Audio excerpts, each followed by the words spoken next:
தனுஜா அக்கா voice challenge.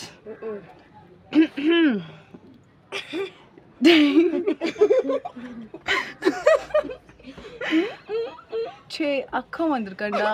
அங்க ஒரு ஷேக்கனை பார்த்து சொன்னான்டா, அக்கா பாலைவனத்துல ஒரு சோலைவனம்டா.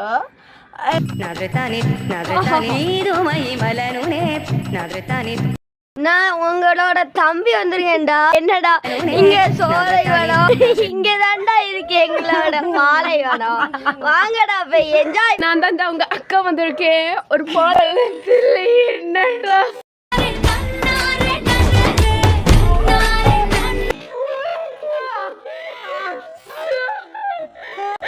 சோலைவனம் பாக்குங்கடா. ஏன்டா என் மேல தண்ணி ஊத்துறீங்க? நான் உங்க பலூன் அக்கா வந்திருக்கேன்டா. இருந்தாலும் காதல் காமம் என்னடா பள்ளிவிண்டத்துல ஒரு சோலைவனம், பள்ளிவிண்டத்துல ஒரு